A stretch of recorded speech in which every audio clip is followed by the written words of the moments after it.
Oh, do we have some tea to catch up on?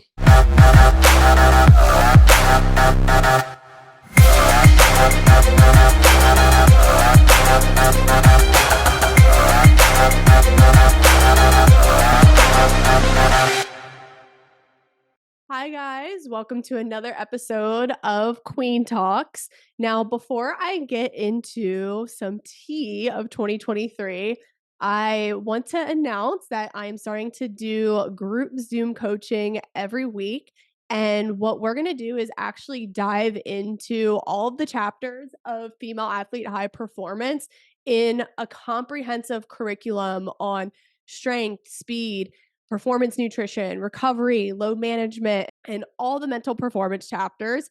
So, if you want to join the weekly Zooms, we do calls every Monday and Wednesday after school. And if you want to sign up, you can just click the link below. And my other option is you can do the Zoom calls plus get a customized remote training program that incorporates speed, strength, and conditioning. But some people just want to join the weekly call so that we can chat and so you can be a part of this amazing community of female athletes. So I hope to see you guys there. It's so hard to believe this year is coming to an end.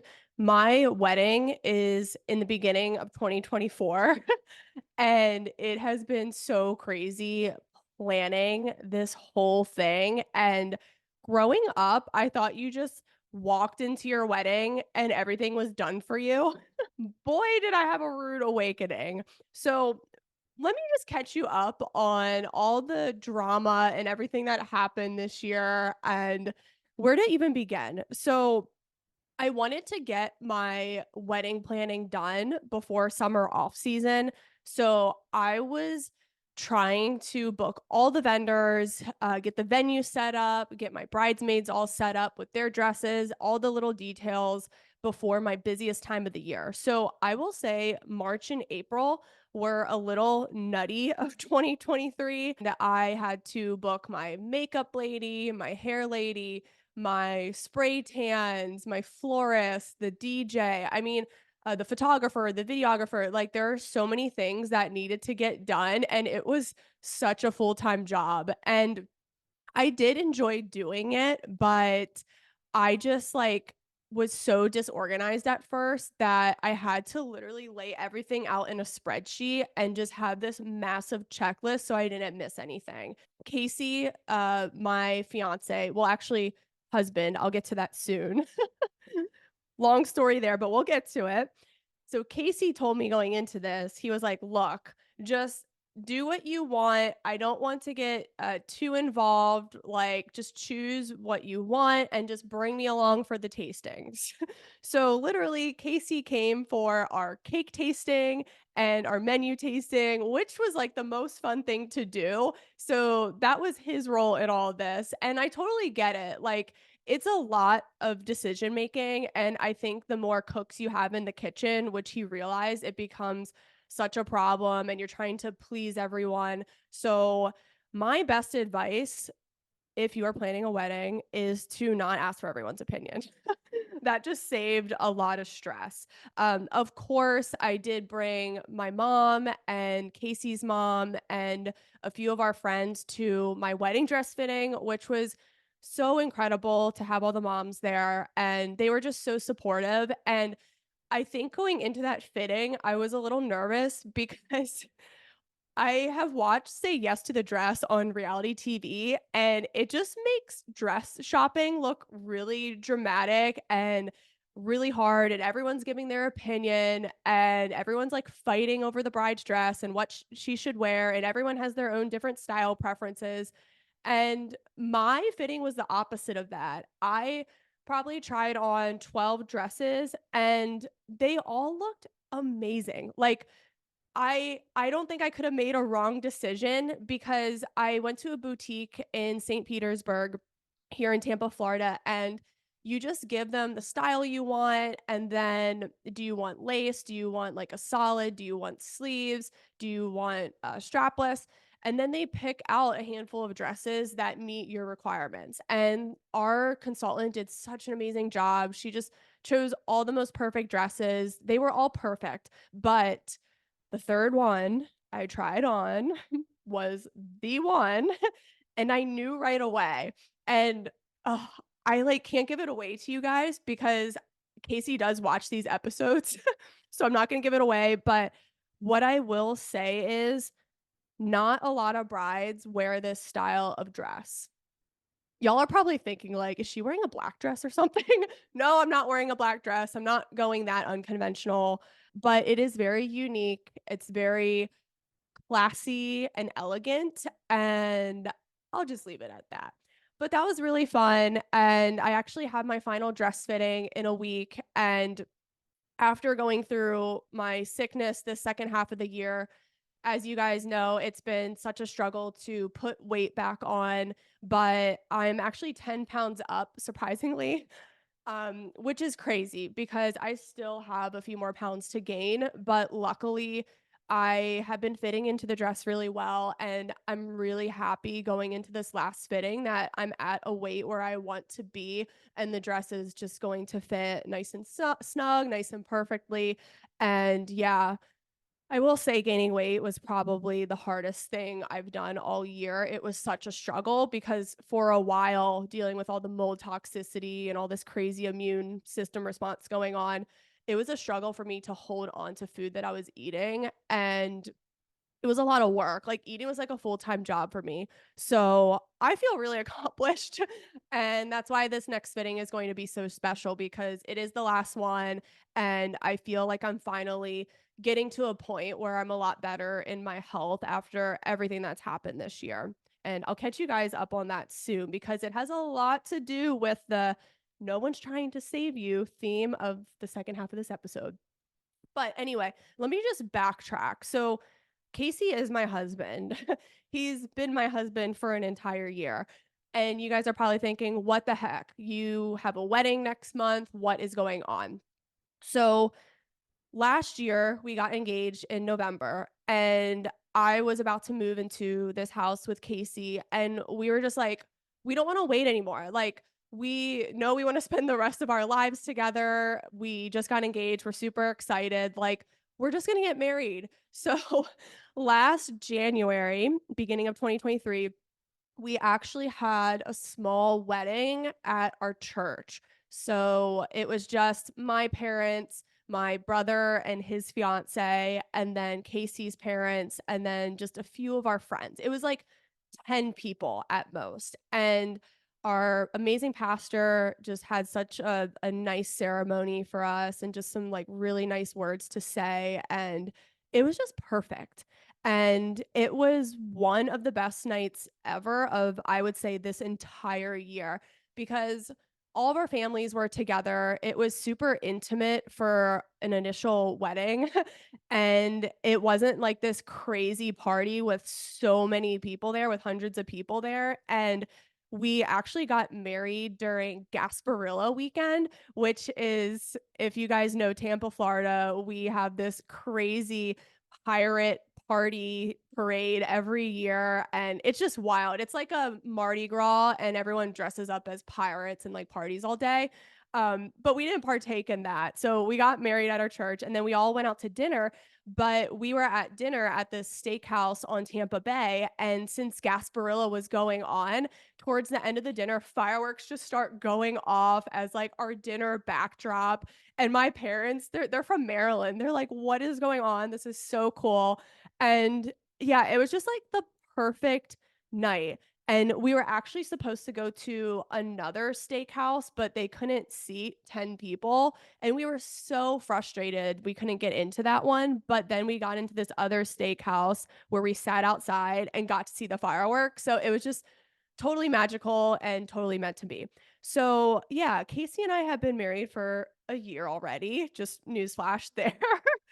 But we are still going to have our bigger wedding, which we're really excited for. But we look back on our little itty bitty church wedding and we're like, we would have been really happy with just doing that because it was the perfect night. And we've realized with these bigger weddings, we only have 100 people at ours next month, which is Not a lot compared to what other people do. I think 150 to 200 is more of a normal number, but we have about 100 people coming to our wedding. And even when you try to budget and do a wedding on like the quote unquote cheaper side, which we thought we were doing, it's still so expensive. And we're not going to lie, like some of the costs like have made us sick to our stomach. And we're trying to chip in and do our best there. I mean, we're in our 30s, we're grown adults now. We're not like fresh out of college getting married, relying on our parents' money, but we just look at it and we're like, we would have been so happy with our church wedding. But I think in the end, like it's going to be a really good event. We are excited for it, even though the costs like really added up and we were a little bit nervous, but it's going to be so nice to have our friends there. I haven't met some of Casey's friends because they're all over the country. My friends are all up north. I'm having a lot of my clients from Maryland come down. I'm having my clients in Tampa come, and Casey works with baseball pitchers in the MLB and in college and high school, and they're all coming too. And it's going to be like this like soccer baseball athlete party. So it's going to be really fun to just have everyone there. And yes, the wedding is about us, and we're excited to celebrate us for once and do something like fancy and bougie because we rarely go out. Like, we're not that fancy. We like to stay home. As you can tell, I'm always in sweatpants. And yeah, we're just excited to celebrate us for once and just kind of like do it up. So it is about us, but it's also about having everyone at the same venue and everyone just having a great night. So we can't wait, and you guys will see pictures soon. So maybe make a comment if you can guess what my dress is.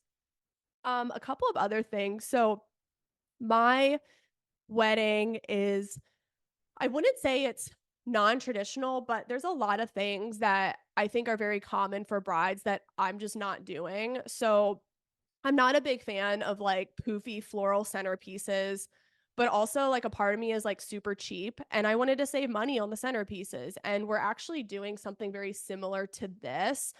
So it's going to be like a fairy lantern with some like fairy lights inside. And it's just going to be really cute and pretty. And I just thought it like really fit the venue better. It was more cost effective too. And I just don't like poofy flowers.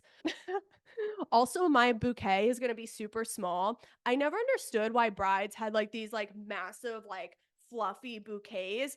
It like covers up your whole dress. Sweetheart, if you're going to spend like a couple thousand on a wedding dress, you do not want this poofy thing to be like covering your whole body. So I'm going to have a very small bouquet. And my bridesmaids, I'm not giving y'all bouquets. We're going to do just a very nice rose on a stem, just keep it super classy. And that's what I wanted. I'm very not traditional at all, but I'm also not stupid with my money.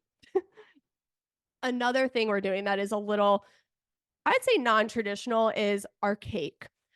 So this is going to cause, I don't think it's going to cause drama with the parents, but our cake is a very non-traditional color. I'll just leave it at that. And it's not your usual like vanilla or red velvet flavor. Casey and I are huge chocolate peanut butter fans, and we're just like, we don't care if our guests don't like chocolate peanut butter. Like, just don't care. Cause it's like when I go to a wedding, the cake is always vanilla. And I freaking hate vanilla, but I understand if that's what the bride and groom like. So we're doing chocolate peanut butter and we don't care if you don't like it. All right. So wedding planning has been great. Let's see what other tea happened in 2023. Oh yeah, I got super sick. So where am I at now? Well, I am doing a lot better. And I think my biggest strides have been gaining weight again, getting my energy back, which has been amazing. It got really scary for a while because I was having such severe brain fog that I couldn't work. Like, I couldn't write a blog or send an email. I just lost my train of thought. And it's so scary when you're in that fog and you can't think and you can't do like even the simplest of tasks. Another thing that really scared me with my sickness was I developed like true anxiety. And this is really dark because I didn't talk about this on the last episode I did on my sickness, but I got so anxious. And I think the word anxiety gets thrown around a lot. And people are just like, oh, I'm anxious. And they just feel like a little bit nervous or uncomfortable about something. But like, I got to experience what true anxiety is. And it was like a depersonalization where it felt like there was a veil between me and reality. And I was kind of on the outside looking in. And it was the scariest thing I've ever experienced. And I developed it because halfway through this whole ordeal of getting mold toxicity, my brain was like super messed up, but I also got such bad health anxiety and a lot of thoughts started to creep in. Oh my gosh, I've been sick for months. I haven't gotten better. Am I ever going to come out of this? Am I ever going to feel better again? And I just like had this looping going on and it was truly frightening. And during that time, because my anxiety was so high, I didn't sleep for 3 months. I would lay in my bed and I would literally stare at the ceiling and it felt like impending doom.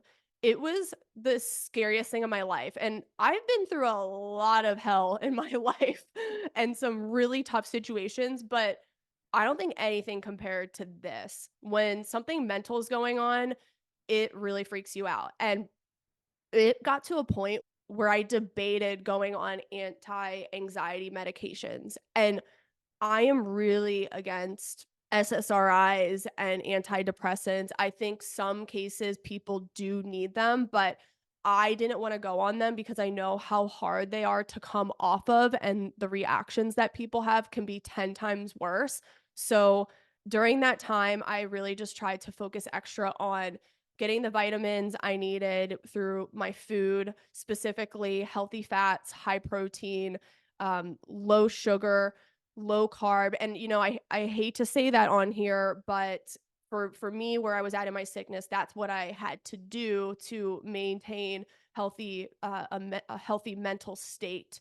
So I'm not saying like do that because you guys are athletes, but for me being sick, I had to do that because otherwise I would have gotten way worse. So with that diet, I was able to change course and get a little bit better, which helped me get through that time. But woo, we're out of it now, baby.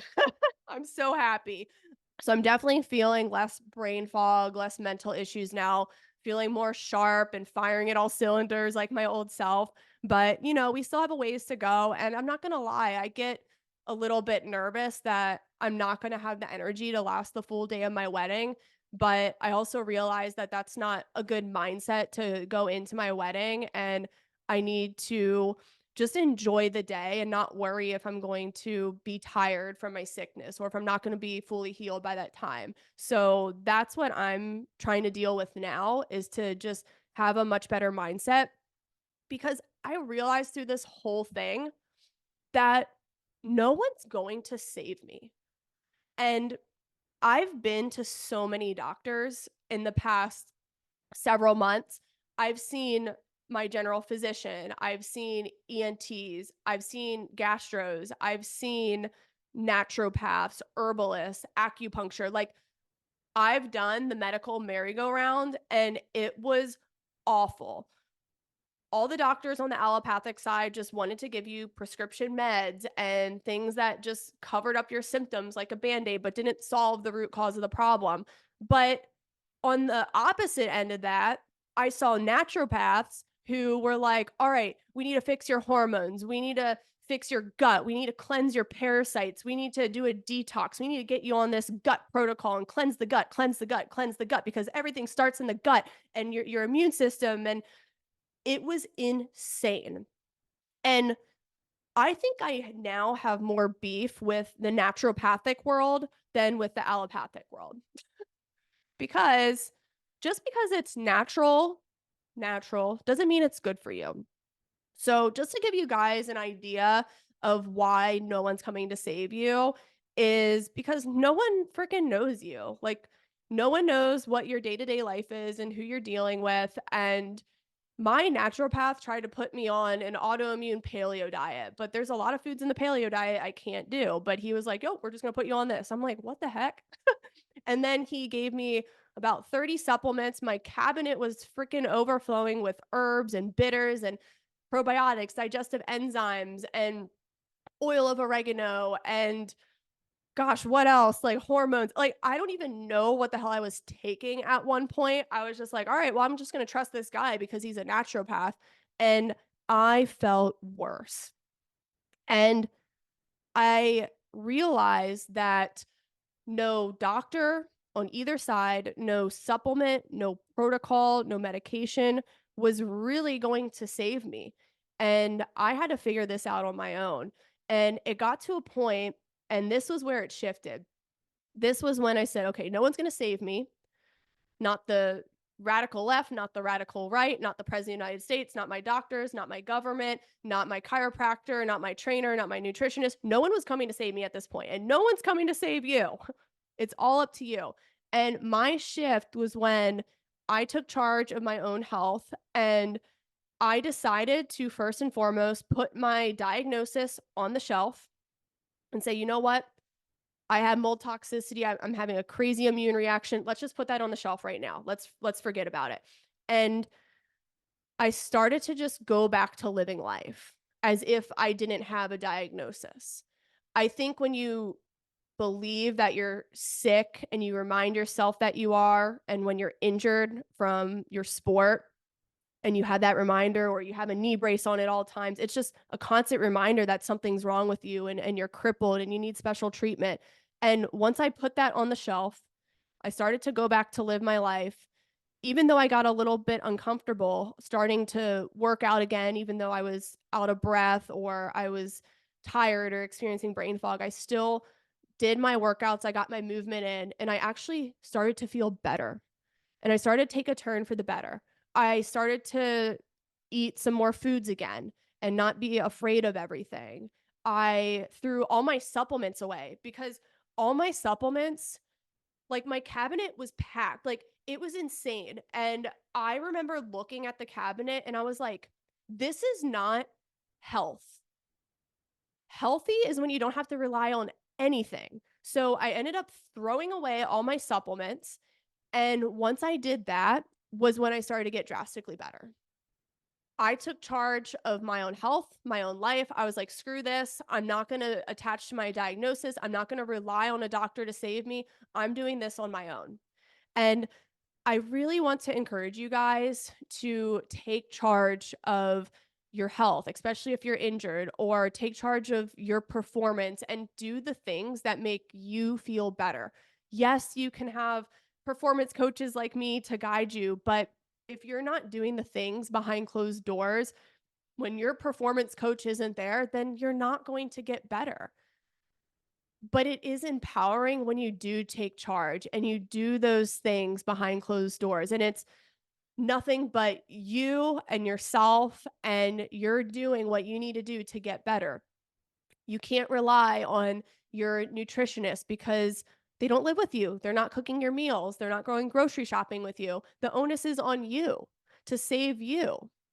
We can all guide athletes. Doctors can try and help me with my health, but at the end of the day, it really is up to you. And I told myself that once I get healthier, I'm going to share this message with my audience to truly help them take charge of their lives, to take charge of their high performance, and to just be their own advocates. Be your own advocate.